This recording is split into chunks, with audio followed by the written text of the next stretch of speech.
and the dawn with the flower, and actually there are 3 dawns I had to get and a couple of sunsets I had to get. And so I had to be in really specific places at those times.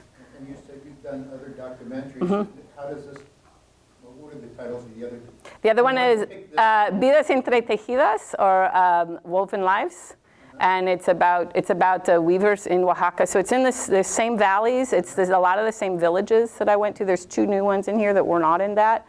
And there's a couple that were in that are not in this one, but some of the same people and some of the same, some of the weavers that were in a chapter were there. We saw their altars in their homes in here.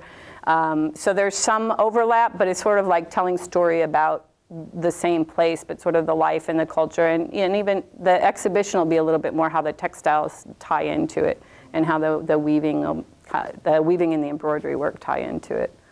So. But it does, like, it happens over all these days. And man, it's crazy. Like, that was, I would have, I don't even know how, I would get maybe 4 hours of sleep for about 4 days in a row. We would be and my videographer too. The 2 of us went to everything. The other people on our crew sometimes came along, sometimes didn't, depending on what we needed. But we would be up at 3 in the morning going to one village, go straight through to another village, going to the market with them, stay through, maybe get back to the hotels to sleep, but, for an hour or 2, and then back out again at 3 in the afternoon until 1 in the morning. And that happened like 4 days in a row. So it was pretty. Yeah, I was. Yeah, do you have a question? I was wondering, you were saying there's only 24 hours in other parts of Mexico. And it's rather well, see, it's kind of 24, yeah. Like you say, it varies from just that Yeah. region of Oaxaca a lot. Yeah. You go to northern Mexico. Well, it takes place over multiple days, so yeah. Usually November 1st is the day of the Santos Inocentes, for the kids. People that died with no sense. And then November 2nd is a the different, Day of the Dead. right. And then the day before that, October 31st, is the day of the people that died in accidents, like violent deaths. So there's like 3. Yeah, it's multiple days, and they call it Days of the Dead, which I went back and forth whether to call it that or not. And a lot of people just call it Los Muertos. They don't even say Days of the Dead. They just say Los Muertos. Yeah, it's the whole thing. Yeah. But it is, and it varies a little bit. There's always a 24-hour period where the dead come back. The certain family members come back. But there is the kids' day ahead of time, and there's this other thing, and it does stretch out over multiple days for sure. Yeah, it's similar there, yeah. So I should clarify that when I explain. It's like the 24 hours with like your specific ancestors is usually, that seems to be fairly standard from places I went that it's 24 that they come and then they go. But there's stuff that happens, there's the kids' day before, and yeah. I didn't know about the accident day. They might do that too. I mean, there's just a lot. Actually, I don't know much about Oaxaca. I've seen all these celebrations and stuff. They change, for example, the colors of the flowers. They're more subdued for kids. They use white flowers. For the kids. Like the blue ones. So there's all these variations. There's codes. Exactly. How the flowers are used, when you use them. Like all these codes of, if it's a kid, you can't miss having, I can't remember what. Something or the other, yeah. But if it's an adult, you have to have salt and water in there. You might know that too. Like there's very specific things that you can't miss in a novel. Yeah. But it varies also. Exactly. The water is to pure, no, the water is to quench your thirst from your journey, that journey. The salt is for purifying. Huh. No, I didn't see any salt in anybody's So altars. it must be, it's a variation from Central Mexico. Right. Central Mexico has all these. Yeah. And the yellow of the marigolds also means summer. I can't remember what, and the red of the other flowers. Yeah. But so sorry, going back to. No, I think that's what's really interesting is that not only, you can't just say, here's what they do in Oaxaca, and you can't just say, here's what Mexico did, or here's what Day of the Dead is. It's different, not only in Oaxaca, but like a town that's 15 minutes away from the other one. It's quite different. And if you go to a different part of Mexico, it's totally different. You go down to Guatemala, it's completely different there. So I'm trying this is this story about this space because it can be very, very different in another, yeah. Speaking of variations, I was very curious to know if there's any celebration happening at home. You say that they go back home, and what I experienced is that you honor your dead in the cemetery, but also you have food to offer Mhm. at your home. Yeah. Because your members of your committee will go honor the respect to your dead ones by going and visiting your house. So everybody is visiting everybody. Yeah. So you go, and that's why it's not private. Right. Doors are wide open. They leave the door open so the dead can come in. Like the city. Mhm. The doors are wide open, you walk in, you pay your respects, you greet the family. And if it's a recently deceased person, of course, it's much more Mhm. emotionally charged. But rather than someone that died. And that's another chapter in this, is the one in the homes. Mhm. Yeah, because, yep, there's food. It's Mhm. all about sharing, because it coincides with, I don't know exactly what happened, but with the cosecha. Mhm. Harvest. With the harvest. Mhm.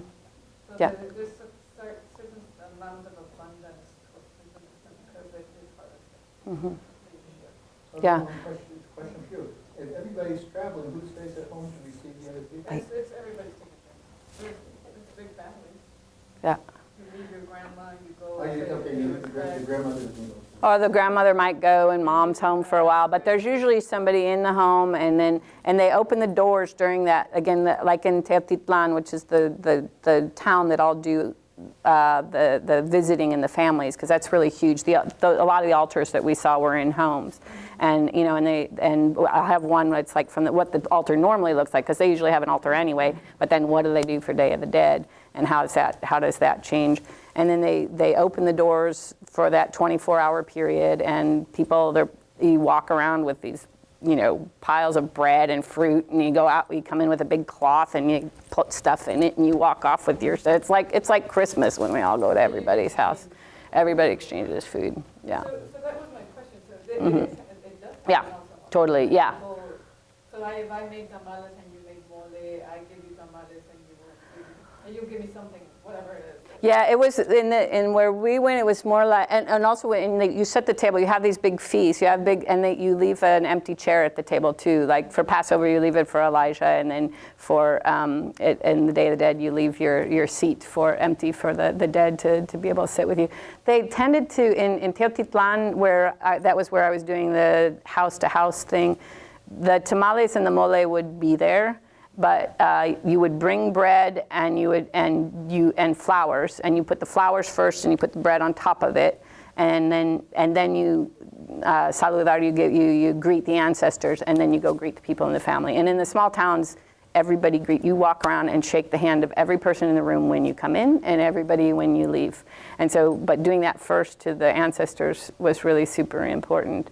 So usually the tamales and like the mole would be there, but the bread would go back and forth, and then there's fruit and nuts, and everybody walks home with food, and everybody has I have one shot of like the refrigerator full of Coca-Cola, Coronas, and tamales, because it's just lots of food. Everybody feeds each other, but it is interesting. Like there's some similarities and some slight differences, and I think what I hope to do from this is to point out enough similarities to make people realize there isn't one way that this happens, and there's certain things that kind of run across and themes, but it's quite different one place to another. What time do they start eating more?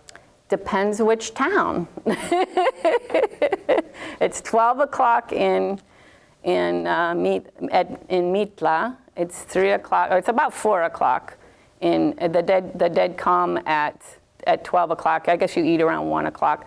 In Mitla, in Teotitlan, it's at 3 o'clock. The dead come around 4 or 5. You eat, but then you have another party the next day too, and in the morning. But there's a lot of food, a lot. It's a lot like Christmas.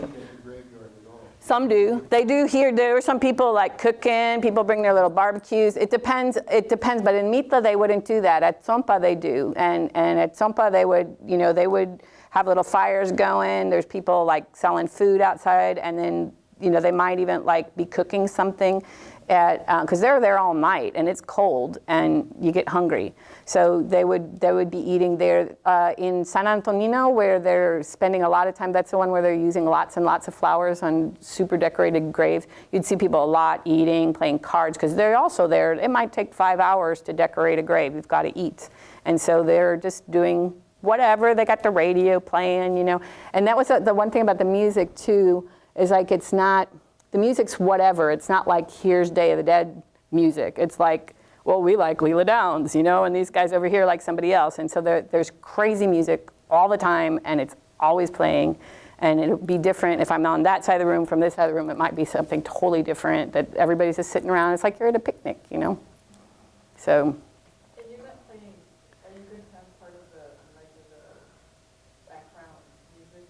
Or that was happening? When we were, then that was one thing if I wanted to know if you guys caught, is actually other than the very first song was one I put in there, and the very last song was one I put in there. Everything else was taped on site, what they were playing. That DJ was there, and they were playing the music, and I didn't know if that, did you catch that? Was that obvious, or I don't know if I need to put that, but that was what it sounded like. I did not put that music in there. That's what they were playing on their, you know. It's crazy. And you really would have these like really quiet, serene scenes with the candle and the woman with the shawl. It's cold. You put the shawls over your head because it's cold. And so you're sitting there and there's this beautiful scene next to the grave and the candles. And then they're playing like Pollito con Papas, which means chicken with potatoes. That's the song they were playing. You know, and it's like crazy wild in the background. There's, you know, salsa music or whatever, you know. It's fun. Personal boundaries are much different. Yeah. You don't care. It's like, okay, yeah, because my music over music, I like my music. It doesn't matter that they're playing at the same time. They're on the little world. Yeah. So curious from that, if you have a few minutes, and if you have to go, that's okay. But so from the chapter, what did you all, what'd you get from it? Does anybody want to give us, like, what were your overall, like, takeaways from, what'd you get from it? What did it tell you about? You think Amy got that? Oh gosh, no.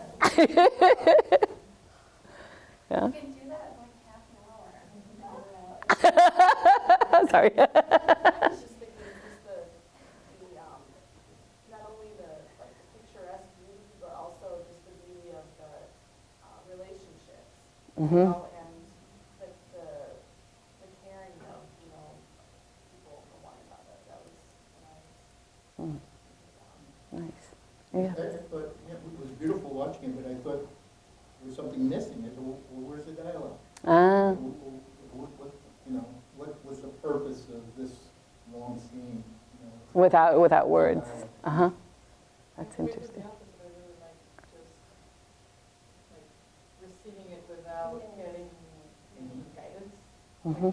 Just experiencing as if I were there. Mhm. I thought it was more powerful without words, because there were a few sentences which capture the meaning, and I don't know, I thought it was moving. I felt that the ending really brought it together with like that breath.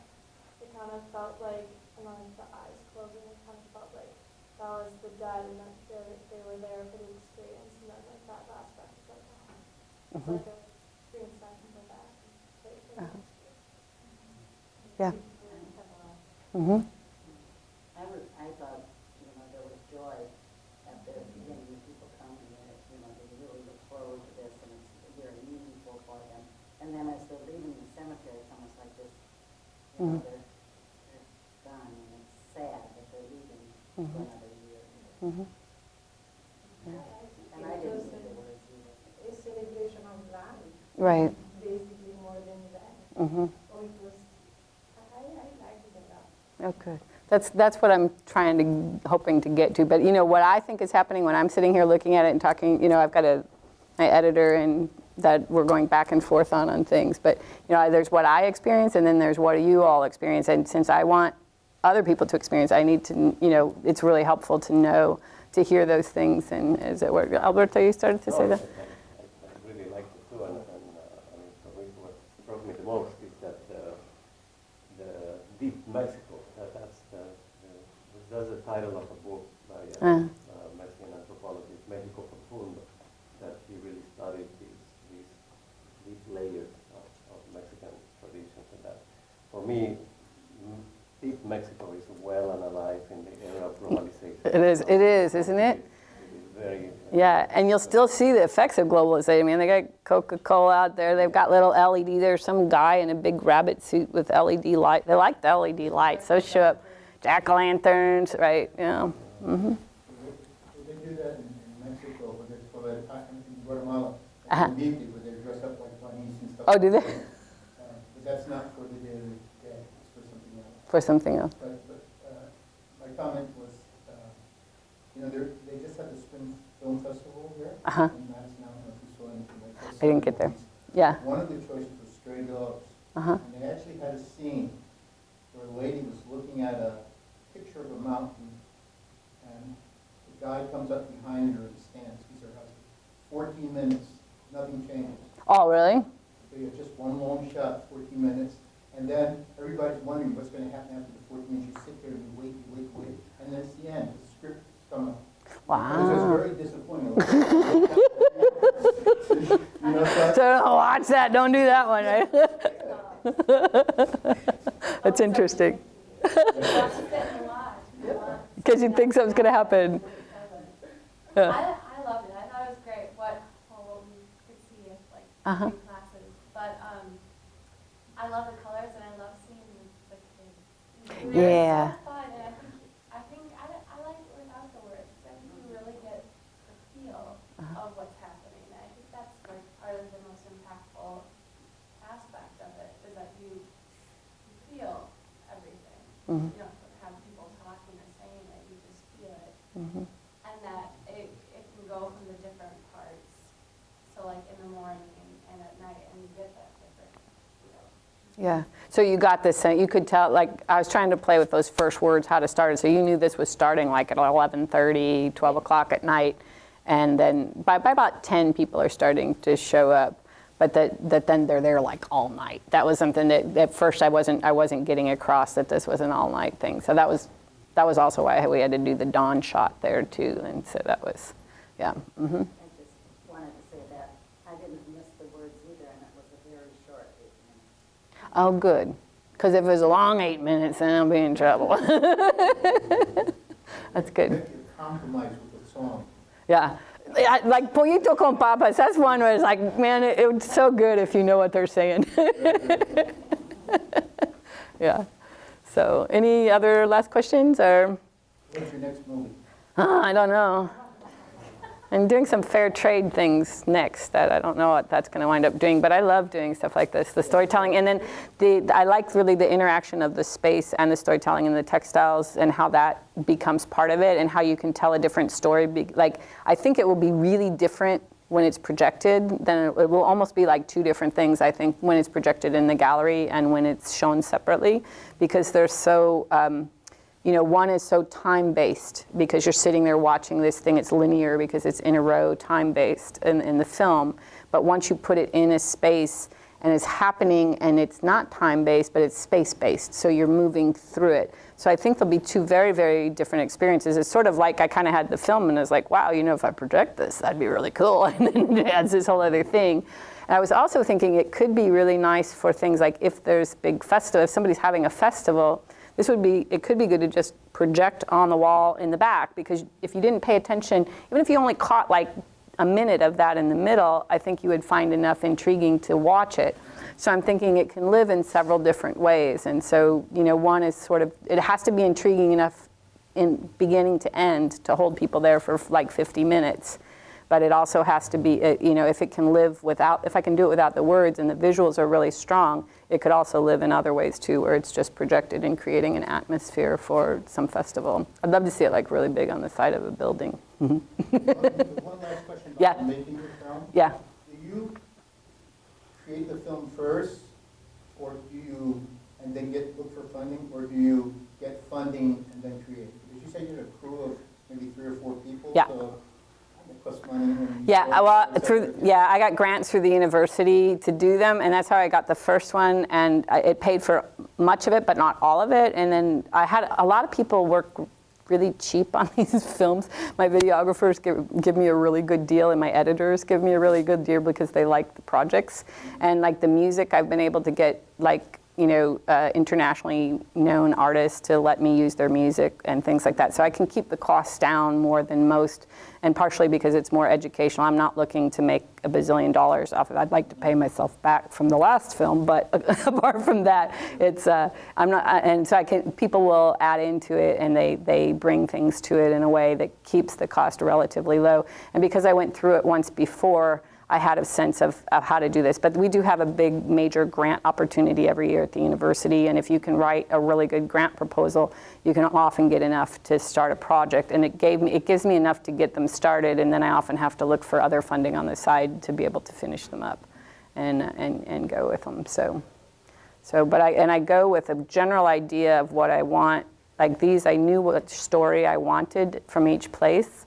And then, like now, I'm working on the other chapters as well, and I'll go through the clips. And so I knew which things I wanted to shoot. And then by the second year, I had a tighter idea of like, I need that flower at dawn, And I knew which one it wanted, but I didn't know the first year that I needed that. But then now I'm going through all my clips. I have a couple thousand clips from the 2 years, and I'll go through and look for the specific shot, and I'll do screen capture and put it into a PowerPoint. So I actually have all of these in a PowerPoint, and then I send that to my editors, and I say, use this clip and this clip and this clip in this order. This needs to take 3 minutes and goes with this song. And then they put it together, and we send it. This is version 11. It goes back and forth a lot. There'll be a 12 or 13 by the time it's done. What's that? No, I teach textile and apparel design.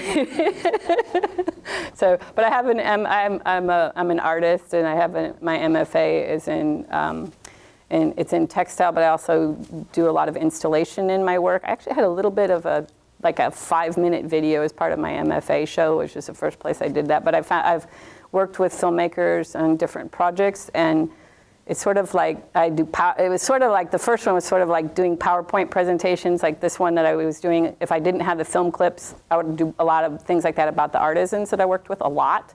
But when I was talking to a filmmaker at one point, realized if I could do this on film, I can have their voices instead of mine, and I can show how the shuttle moves instead of explaining it. And so it's kind of and then I work with editors that are technically really good, and I can give them my ideas. So I'm like the creative director and the producer and the writer of all these, but I have technical people that know how to make the clips work and know how to get the different shots. My videographer is amazing, because we would come in and shoot something, and I'd say, I know I need this angle of this thing, especially on the first film. I need this angle from this thing because I want to know how this loom works, and I want somebody to look at it and be able to see how this thing's made. But he would take it in this gorgeous shot, and then he would take another way, but moving around this way. So then when we got to the editing, and I'd be sitting in the room with the editor, we'd know that I can take the way the shot moves in or focuses in and out, back and forth. I can use that for storytelling. So I have kind of my MFA gave me some information about storytelling in a space, and this is sort of storytelling in time, so I guess it's kind of self-taught, but not really, because I'm working with really skilled people. So that's it. Yeah. Have you seen is there any special textiles that they use for this celebration, or do they prepare anything? Not much, because I was looking for it, because that's like I wanted to tell this story, and my background's in textiles. Yeah, it's not. Yeah. Mm-hmm. Though there's a lot of cut paper. There's tons and tons of cut paper. That's all over the place. But then also those great big sand paintings, they call those tapetes de reina, which are like sand rugs. So they call those rugs, and they think of them the same way as we would have a rug on the floor. Also, it depends on how you define textiles. Like when I think of textiles, I think it's multiple units of things put together. So like those, and that's how I've always thought about them. And so for me, like those people that are putting the little flowers together, that's like totally a textile. They're just stuck together through a background instead of stitched. But the concept of multiple units coming together is very much like a textile approach and a textile way of thinking about things. And so that all fit really well with that. But even the whole project, the whole thing is sort of like a big textile, because it's not like one monolithic thing. It's like all these people doing their individual parts, but it's the totality of all of them that makes it really powerful. It's not, and it's not a top-down thing. It's very much people expressing themselves naturally, but it's in a specific area on this grave or in the house or whatever. And as a unit, what it makes the whole is greater than, well, it is the sum of the parts, right? And to me, that's what textiles are about, but that's a whole other lecture too. So she'll let you go, I'm late for class. Thanks. And if you'd like to participate in the thing at Edgewood, there's some business cards back there. It has the website. And on the website, if you go to the page, there's some page about the exhibition, and there's a little form you can fill out, put your name and that you're interested, or if you want to do it with some group you're affiliated with, just write that in, and then we'll let you know as soon as the boxes are ready for pickup. Excellent presentation. You're Thank you. Stimulating me. Oh, good. Yeah, do you have a card? I do. I have cards back there. Okay. Thanks for coming. Yeah, I've got a project. So if you can kind of get your seat. There is a sign-in sheet that's traveling around, so I would ask that you would please sign in when it comes your way. Good evening. My name is Barbara Nichols, and I'm the Dane County President of the Dane County chapter of the United Nations Association. The Dane County chapter is one of 125 chapters across the United States that advocates on behalf of the United Nations programs dealing with social justice and humanitarian activities. In Dane County, we do three things. We have a program series where we provide lectures, which you're participating in this evening, that deals with global issues that sometimes have local impact. But the idea with the lecture series is to raise your awareness and understanding about